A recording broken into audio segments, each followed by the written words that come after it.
सुमरन सभी नए प्रेमी भाई बहन करिएगा।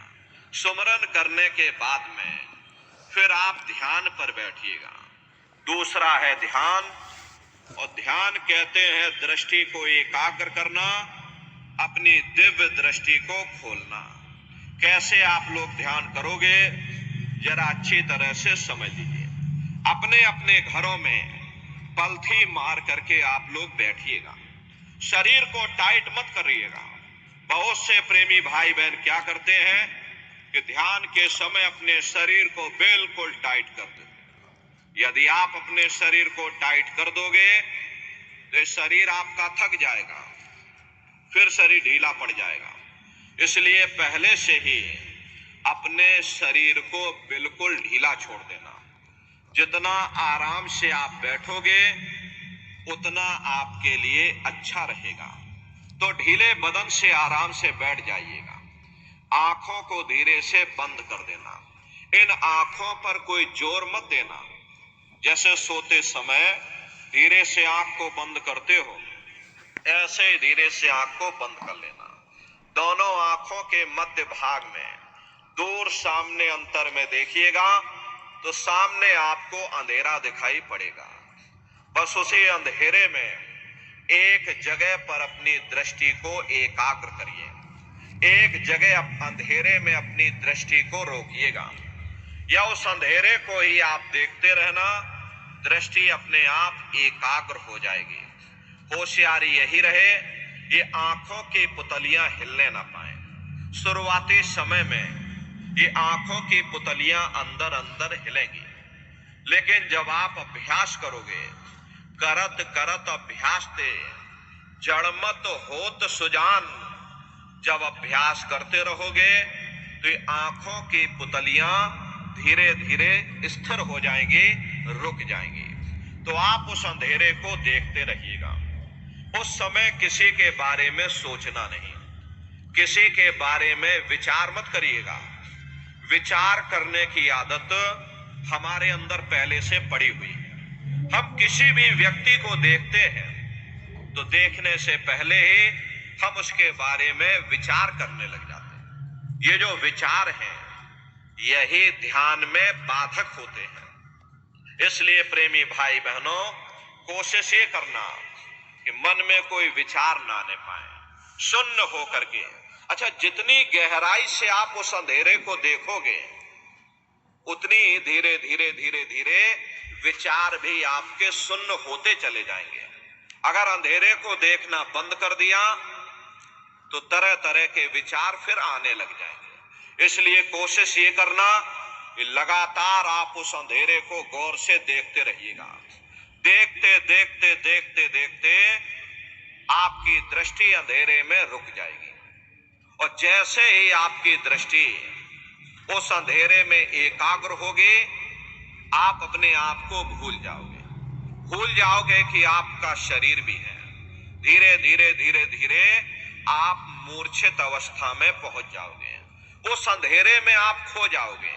आपकी दृष्टि अंधेरे में रुक जाएगी, और जैसे ही आपकी दृष्टि सामने अंधेरे में एकाग्र होगी तो सुई की नोक के बराबर काले में भी काला बिंदु, बड़ा चमकीला बिंदु होगा, तारे की तरह चम चम चम चम चमकेगा, वो सामने आपको दिखाई पड़ जाएगा। और जब वो चमकदार बिंदु सामने दिखाई पड़ने लग जाए तब आप अपनी दृष्टि को उस बिंदु पर एकाग्र कर देना।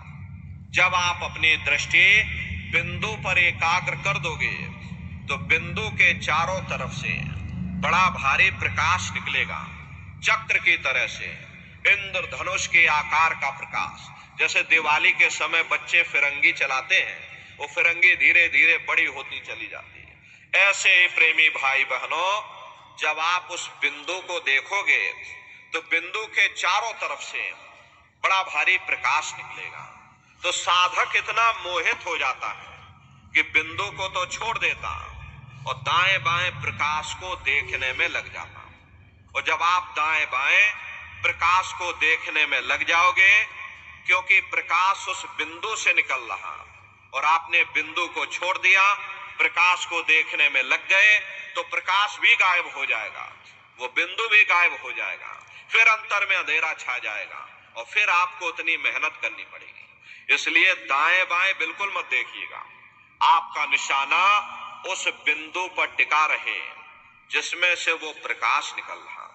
वही बिंदु दरवाजा है, वही बिंदु खिड़की है।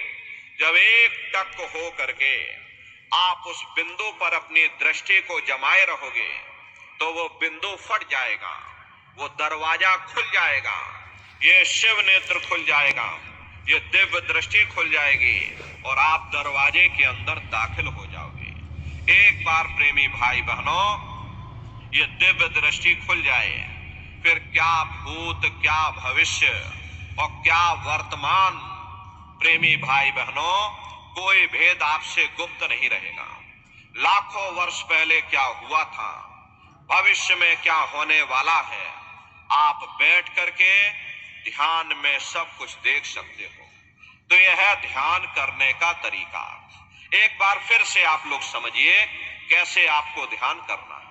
अपने अपने घरों में पलथी मार करके आराम से बैठिएगा, आंखों को धीरे से बंद कर देना। अब मान लो प्रेमी भाई बहनों कोई बूढ़े बुजुर्ग हैं, बहुत से बूढ़े बुजुर्ग होते हैं और आप बैठ नहीं पाओगे, आपके शरीर में पीड़ा होती, तो आप लेट करके भी ध्यान कर सकते हैं। ऐसे सीधे लेट गए लेकिन ध्यान आपका सामने अंधेरे में टिका रहे। अंधेरे में अपनी दृष्टि को एकाग्र करना है, चाहे बैठकर करो चाहे लेट कर करो, लेकिन अंधेरे में अपनी दृष्टि को एकाग्र। और मान लो बैठ करके करते हो तो बहुत अच्छी बात है, बैठ करके आप लोग करिएगा, पलथी मार करके बैठ जाना, आंखों को धीरे से बंद कर लेना, सामने देखिएगा, अंधेरा दिखाई पड़ेगा, बस उसी अंधेरे में एक जगह अपनी दृष्टि को रोकिएगा या उस अंधेरे को आप देखते रहिएगा। एक टक हो करके सामने अंधेरे को देखते रहो, देखते देखते आपकी दृष्टि उस अंधेरे में रुक जाएगी और जैसे ही आपकी दृष्टि उस अंधेरे में एकाग्र होगी तो सुई की नोक के बराबर काले में भी काला बिंदु बड़ा चमकी दिखाई पड़ जाएगा। और जब वो चमकदार बिंदु सामने दिखाई पड़ जाए तब आप अपनी दृष्टि को उस बिंदु पर एकाग्र कर देना। और जब आप अपनी दृष्टि बिंदु पर एकाग्र कर दोगे तो वही बिंदु दरवाजा है, वो दरवाजा खुल जाएगा, ये शिव नेत्र खुल जाएगा, ये दिव्य दृष्टि खुल जाएगी और आप दरवाजे के अंदर दाखिल हो जाओगे। प्रेमी भाई बहनों ये ध्यान करने का तरीका है। और तीसरा है भजन। गाने बजाने का नाम भजन नहीं है, नाच गाना ढोल मजीरा इसका नाम भजन नहीं है, ये तो बाहरी प्रक्रिया है जो आपने नकल करके अपना ली। भजन कहते हैं उस शब्द को सुनना, उस नाम को सुनना, उस देववाणी, उस आकाशवाणी को सुनना जो 24 घंटे इस हरि मंदिर के अंदर यानी तुम्हारे अंदर गूंज रहा। तो कैसे आप लोग भजन करोगे जरा अच्छी तरह से समझ लीजिए। ये दोनों उंगली कानों में डाल करके ये कानों को बंद करो। कान इसीलिए बंद किए जाते हैं ताकि बाहर की कोई आवाज हमको सुनाई ना पड़े। अपनी सुविधा के अनुसार बैठिएगा, कुर्सी पर चाहे कुर्सी पर बैठ जाओ, सोफे पर चाहे सोफे पर बैठ जाओ, या कोई तकिया इस तरह से रख लेना और दोनों कोहनी यहाँ रख करके दोनों उंगली कानों में डाल करके ये कानों को बंद कर लेना। बहुत सी हमारी माताएं बहनें बूढ़े बुजुर्ग हैं, आपके घुटनों में दर्द होता है, रीढ़ की हड्डी में दर्द होता है और आप बैठ करके भजन नहीं कर पाते हो तो आप लेट करके भजन करिएगा। ऐसे सीधे लेट जाना और लेटे लेटे आंख और कान को बंद कर लेना। मतलब तो आंख और कान को बंद करना है, चाहे आप लेट करके करो या चाहे आप बैठ करके करो। यही कहा गया कि आंख कान मुख बंद कराओ, अनहद झिंगा शब्द सुनाओ। यानी पहले अपनी आंख को बंद करो, अपने मुख को बंद करो, ये दोनों उंगली कानों में डाल करके ये कानों को बंद कर लो और ऊंचे से ऊंचा ध्यान दे करके उस आवाज को सुनने की कोशिश करो। प्रेमी भाई बहनों, जब आप अपने कानों को बंद करके अंतर में गौर से आवाज को सुनोगे तो आपको ऐसा अनुभव होगा कि कहीं सीटी जैसी आवाज हमारे कानों में बज रही है। इस तरह से सीटी जैसी आवाज शुरू में आप सभी को सुनाई पड़ेगी। शाम को अपने अपने घरों में जाकर बैठिएगा, ये कानों को जरा बंद कर लेना और गौर से सुनिएगा तो सीटी जैसी आवाज आप सभी को सुनाई पड़ेगी। करना कुछ नहीं है, लेटे हो चाहे बैठे हो, बस आप उस आवाज को सुनते रहना और सुनते सुनते उसी में लीन हो जाओ। जब आप उसमें लीन हो जाओगे तो कुछ समय बाद में दोबारा आपको फिर से अनुभव होगा कि कहीं बड़ी दूर से एक महीन आवाज, घंटे और शंख की आवाज हमारे कानों में बज रही है। जैसे मंदिरों में घंटियां बजती हैं, टन टन टन टन, उसी तरह से घंटे और शंख की आवाज आप सभी को सुनाई पड़ेगी। उसी घंटे शंख की आवाज को महात्माओं ने शब्द कहा। अरे आपके धर्म पुस्तकों में लिखा हुआ कि पोथी पढ़ पढ़ जग मुआ, पंडित भया न कोई, 2.5 अक्षर प्रेम का, पढ़े सो पंडित हुई। दुनिया वाले कहते हैं कि 2.5 अक्षर का मतलब प्रेम है।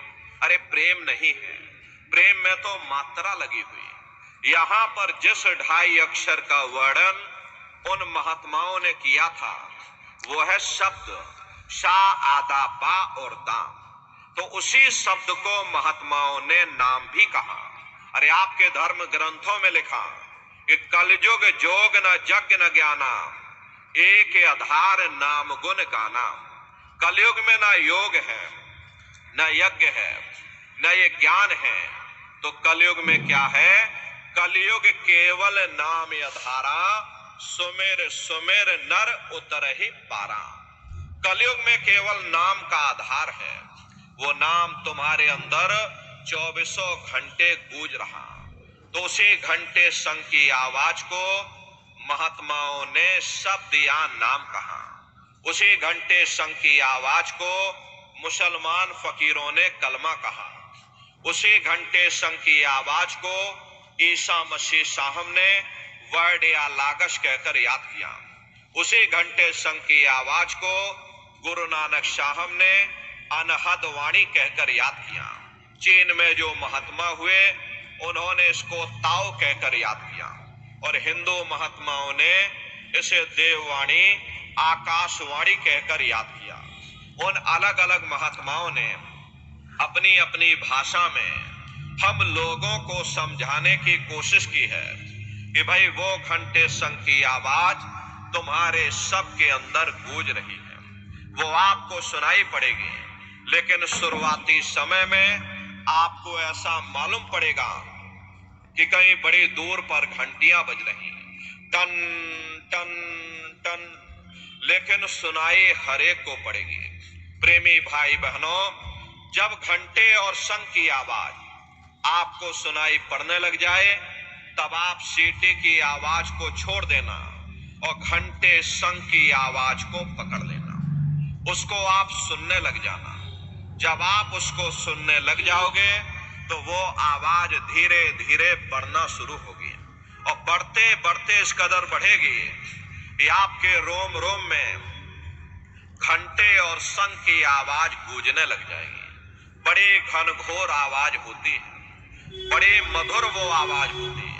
ये दुनिया के जो गाने आप लोग सुनते हो, दुनिया भर के संगीत आप लोग सुनते हो, उस रूहानी संगीत के सामने ये दुनिया के संगीत कुछ नहीं है। जब आप उस रूहानी संगीत को सुनोगे इतना भारी आनंद आपके ऊपर छा जाएगा, इतनी खुशी आपको होगी, ऐसा नशा आपके ऊपर चढ़ जाएगा कि आप सारी दुनिया को ही भूल जाओगे। प्रेमी भाई बहनों,